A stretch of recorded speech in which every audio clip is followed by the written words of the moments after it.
Hi hello welcome to our channel. నేను మీ సిరి. ఈరోజు మనం చెప్పుకోబోయే కథ మిస్సెస్ అగస్త్య పార్ట్ 42. కథలోకి వెళ్లే ముందు వీడియోని లైక్ చేసి హైప్ చేయడం మిస్ చేయకండి ఫ్రెండ్స్. ఇక వచ్చేయండి. నేనేం మాట్లాడలేదు తనతో. తను మాత్రం వెనక నుంచి చుట్టేసి భుజం మీద తలవాలు చేశాడు. అసలు హెల్త్ బాగోలేదు, ఎంతసేపు అలా నిలబడతాడు అని వెనక్కి తిరిగాను. నా ముఖం మీద పడిన వెంట్రుకలు సవరిస్తూ సెనరిటా అని చాలా అంటే చాలా మెల్లిగా పిలిచాడు. నీ మీద నేను కోపంగా ఉన్నాను, మాట్లాడక నాతో. చేతులు కట్టుకుని ముఖం పక్కకు తిప్పుకున్నాను. కట్టుకున్నాను 2 చేతులు తన చేత్తో పట్టుకుని దగ్గరికి లాగ్గా వెళ్ళి అతుక్కున్నాను. కోపం ఎందుకు? నాకు కదా కోపం రావాల్సింది అని తను అంటుంటే, ఎందుకు వస్తుంది నీకు కోపం? నీ ఇష్టం లేకుండా అక్కడికి వెళ్ళాను అని నీ కోపం రావచ్చు. కానీ నువ్వు ముంబై వెళ్ళి కనీసం నాకు ఒకసారి కూడా కాల్ చేయలేదు. నేను కాల్ చేస్తే లిఫ్ట్ చేయవు. ఇక్కడికి వచ్చే వరకు కూడా నేను కాల్ చేసినా దాకా నువ్వు ఇక్కడికి వచ్చావని కూడా నాకు తెలియదు. నేను నీకేం కానిదాన్ని. అసలు నేను అనేదాన్ని ఒక దాన్ని ఉన్నానని నీకు గుర్తుండదు. ఇప్పుడే ఇలా ఉంటే రేపు పెళ్ళైన తర్వాత నన్ను అసలు పూర్తిగా మర్చిపోతావు అని ముఖం తిప్పేసుకున్నాను కోపంగా. నా బొగ్గులు 2 పట్టుకొని తన వైపుకు తిప్పుకొని ఏదో మాట్లాడబోయి ఆగిపోయాడు. ఎప్పుడు షార్ప్గా చూసే తన కళ్ళు ఈసారి అలా చూడట్లేదు. నన్ను వదిలేసి గదిలోకి వెళ్ళిపోయాడు. ఉక్రోషంగా తన వెంట వెళ్ళా నేను. అలా సమాధానం చెప్పకుండా వెళ్తే ఊరుకుంటానా ఏంటి? నేను మాట్లాడుతున్నాను కదా, సమాధానం చెప్పకుండా వెళ్ళిపోతావేంటి అని అడిగాను తన మీదకు వెళ్తూ. ఏం చెప్పాలి అని అడిగాడు క్యాజువల్గా. నాకైతే ఒళ్ళు మండిపోయింది. నేనిక్కడ నోరు నొప్పి పుట్టేలా వాగుతుంటే నా ప్రశ్నలకు సమాధానం చెప్పకుండా ఉండడమే కాక మళ్ళీ ఏం చెప్పాలి అంట.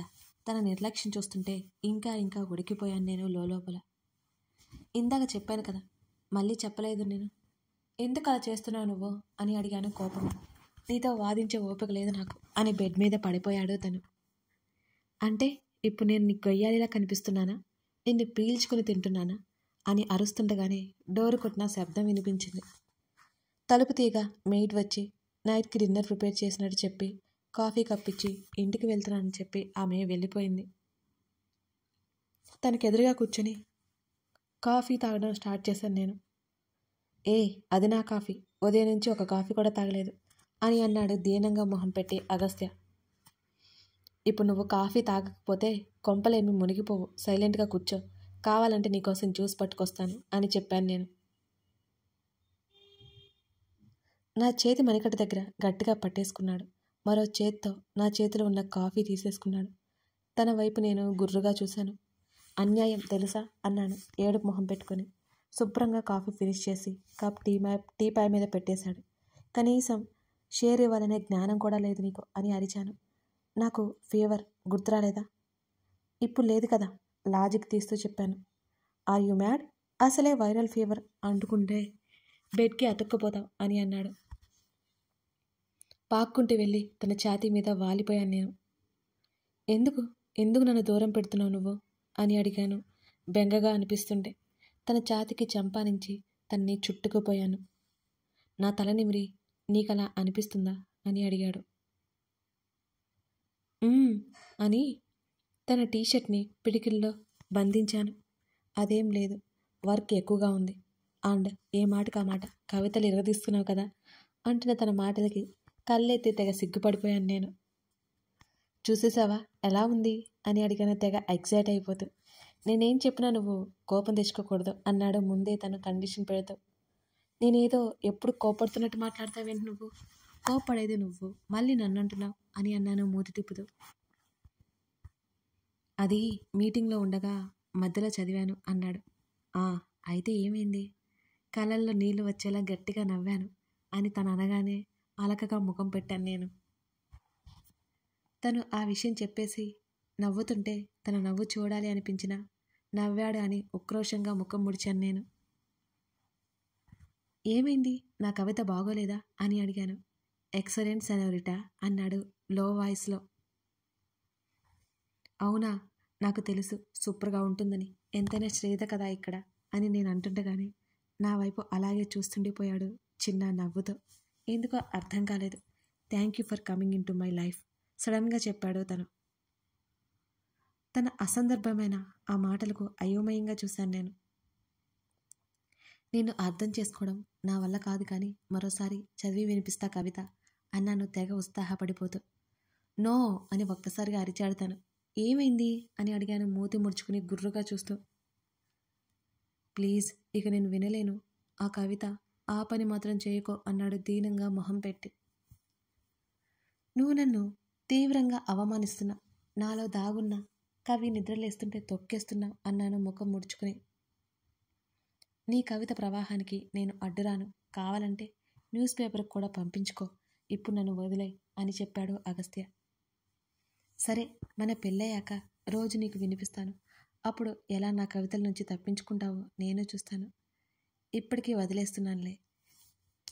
తన ఫేస్ క్యూట్గా అనిపిస్తుంటే బుగ్గలాగాను నేను. లేట్ అవుతోంది, ఇంటికి వెళ్ళట్లేదా? ఈరోజు ఇక్కడే డాడీకి కాల్ చేసి చెప్పాను. నవ్వుతూ తన వైపు చూశాను నేను.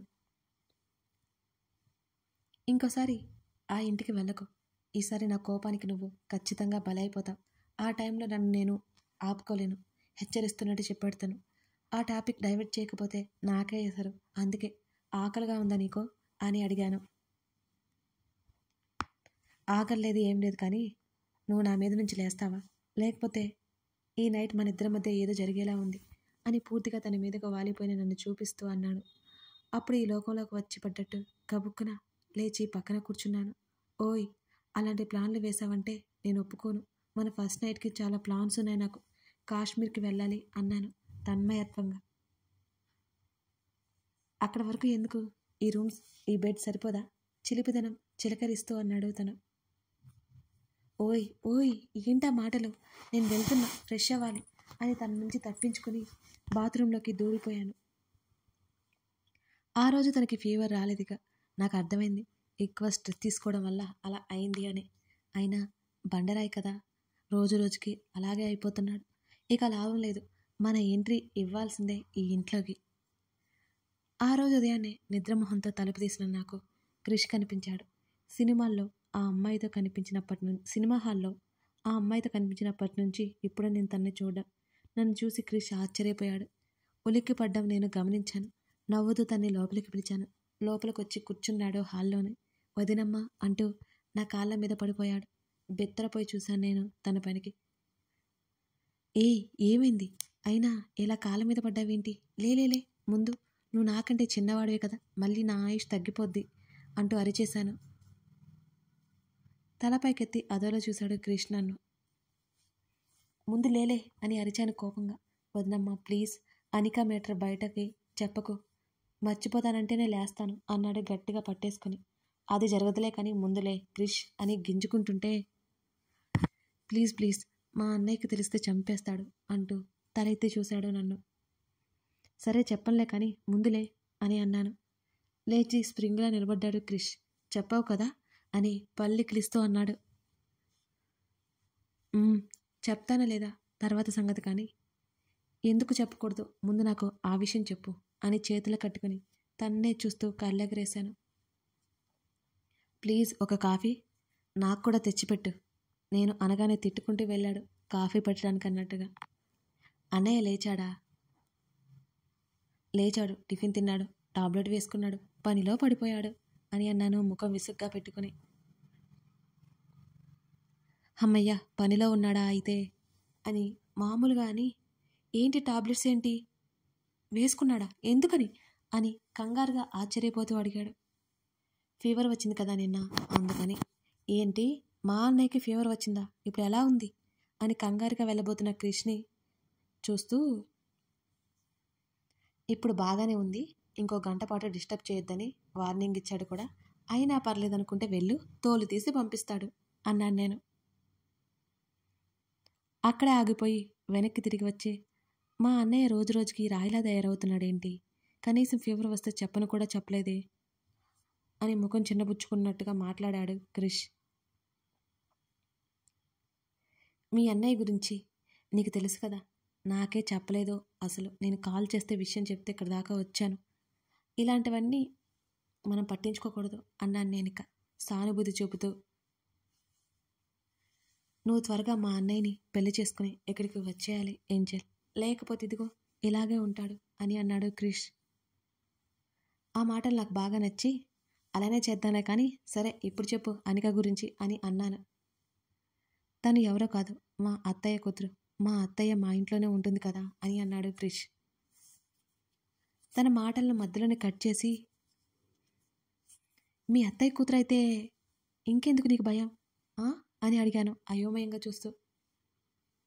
ఎందుకేంటి, అనికనిచ్చి అన్నయ్యకి పెళ్లి చేయాలని చూశారు. అన్నయ్య ఒప్పుకోనేలేదు. మరి నీకిచ్చి పెళ్లి చేయడానికి ఏమవుతుంది? ఆరా తీశాను. ముందు నన్ను చెప్పనివి తల్లి. మా అత్తయ్యకి నేనంటే ఇష్టం లేదు. నిజానికి అన్నయ్యలా ఆస్తి లేదు కదా, అంతేకాకుండా అన్నయ్యలా మంచి పొజిషన్ లేను, అందుకే ఇష్టం లేదు అని అన్నాడు దీనంగా. ఇందులో మీ అన్నయ్యకు నచ్చకపోవడానికి ఏముంటుంది అని అడిగాను అయోమయంగా బుర్రగొక్కుంటూ. అంతే కదా అంటే అది ఒకసారి అనిక నేను గట్టిగా వాదించుకుని తిట్టుకున్నాం. అప్పుడు కాదులే, కొన్ని రోజుల క్రితం. అనిక నన్ను ఏదో అనగానే అన్నయ్యకు కోపం వచ్చింది. తనతో తిరిగితే నా కాళ్ళు విరిచేస్తానన్నాడు. నేను అలాగే అన్నట్టు గుండ్రంగా బుర్రూపాను. కానీ అనిక నేను ఎప్పుడు ప్రేమలో పడిపోయామో మాకే తెలియదు అని దిగులుగా నా వైపు చూస్తూ చెప్పాడు క్రిష్. ఓహో, ఇదా మ్యాటరు అని తీవ్రంగా ఆలోచించి, నువ్వొక పని చేయి, ఈ విషయం వెళ్ళి మీ అన్నయ్యతో చెప్పు. మీ అన్నయ్య ఏమంటాడో చూడు అని నేను చెప్తుండగానే, ఒకవేళ అన్నయ్య వద్దు అంటే ఏం చేయాలి అని అన్నాడు ఆత్రంగా ఆపుకోలేని క్రిష్. అరే కిట్టయ్య, ఆగరా, ముందు మీ అన్నయ్యకైతే చెప్పు, తర్వాత చూద్దాం. అప్పుడు ఏదో వద్దు అని ఉంటాడు మీ అత్తయ్య మీద కోపంతో. ఇప్పుడు ఎందుకంటాడు పిచ్చి వెదవా అని నాలుక ఖర్చుకున్నాను. నా వైపే గుర్రుగా చూశాడు క్రిష్ ఆ మాటకి. ఇహి అంటే అదేదో ఫ్లోలో వచ్చింది, కానీ నేనున్నానుగా నీ వెనక, వెళ్ళి ధైర్యంగా మీ అన్నయ్యకి చెప్పు అని అన్నాను. ఈ ప్లాన్ వర్కౌట్ అవుతుందంటావా? ఏమో, ప్రయత్నిద్దాం. అయితే అయింది, లేకపోతే లేదు, మరో ప్లాన్ వేద్దాం అని అన్నాను. నా వైపు అదోలా చూసి, ముందు అన్నయ్యతో మాట్లాడదాం అని అన్నాడు క్రిష్. ఏంటి అలా చూస్తున్నావు? నా ప్లాన్ మీద అనుమానమా? శ్రీధ ఇక్కడ. శ్రీధ ప్లాన్ వేస్తే సక్సెస్ అయి తీరుతుంది అని గర్వంగా అన్నాను. అబ్బో అన్నట్టు నా వైపు చూశాడు. అరే క్రిష్, చెప్పడం మర్చిపోయాను. ఈ మధ్య నేను కవితలు రాస్తున్నా, నీకు వినిపించినా అని ఆతృతగా అడిగాను. వద్దులే, అది మీ అన్నయ్య కోసం రాశాను. నీ బ్యాడ్ లక్, నువ్వు వినలేకపోతున్నావు అని వెంటనే చెప్పాను పెదవి విరుస్తూ. తమరి కవితలు ఏ రకంగా ఉంటాయో మాకు తెలుసులేమ్మా వదినమ్మ, వినిపించినందుకు ధన్యవాదాలు అన్నాడు ముందుకు వంగి నమస్కారం చేస్తున్నట్టుగా క్రిష్. ఓవర్ యాక్షన్ చేస్తావనుకో, నీ గురించి అనిక గురించి మసాలా యాడ్ చేసి మరీ చెప్తాను, జాగ్రత్త అని వేలు చూపిస్తూ బెదిరించాను. క్రిష్ ముఖం మాడిపోయింది నా బెదిరింపులకి. సరే, మీరు మహాకవి గారు, మీకు ప్రణామాలు అని వెటకారంగా అన్నాడు క్రిష్. నేను ఒప్పుకుంటాను క్రిష్ అని నవ్వుతూ అన్నాను. తర్వాత ఇద్దరం అగస్త్య దగ్గరికి వెళ్ళాం. క్రిష్ కంగారుగా నా వైపు చూశాడు. ఏం కాదులే, చెప్పేయ్ అన్నట్టు సైగ చేస్తూ చూశాను నేను ధైర్యం చేసి. క్రిష్ విషయం అంతా చెప్పాడు. నేను మౌనంగా చూస్తున్నా. మా రావణి ఏమో వింటున్నాడు మౌనంగా. ఇలాంటి విషయాలు నాకు చెప్పాలా? బుద్ధి లేదా నీకు? నీ ప్రేమ నీ ఇష్టం అని విసుగ్గా అన్నాడు అగస్త్య. క్రిష్ కళ్ళు మతాబుల్లా వెలిగాయి. గట్టిగా అరిచాడు ఒక అరుపు. నేను కూడా తనతో అరిచి టీపై చుట్టూ తిరిగి డ్యాన్స్ వేశాం. క్రిష్ లవ్ సక్సెస్ అయినందుకో. ఫ్లవర్ వాజ్ కింద పడి బల్లున విరిగిన శబ్దం వినిపించింది నాకు. ఇద్దరం అక్కడే ఆగి స్టాచ్యూలా నిలబడిపోయాం. ఛీ, నాకు బుద్ధి లేదు. ఎవరి ప్రేమ అయినా గెలిస్తే నాకెందుకు ఇంత సంతోషం? బిక్కమొహం వేసుకుని చూసాం మేమిద్దరం అగస్త్య వైపు. కథ కొనసాగుతోంది. అదన్నమాట సంగతి. అగస్త్య శ్రీధల ప్రేమగా రోజు రోజుకి బలపడిపోతుంది. మరి వాళ్ళ పెళ్లి కోసం మీరు వెయిటింగా? కథ నచ్చితే లైక్ చేసి కామెంట్ చేయండి. Thank you.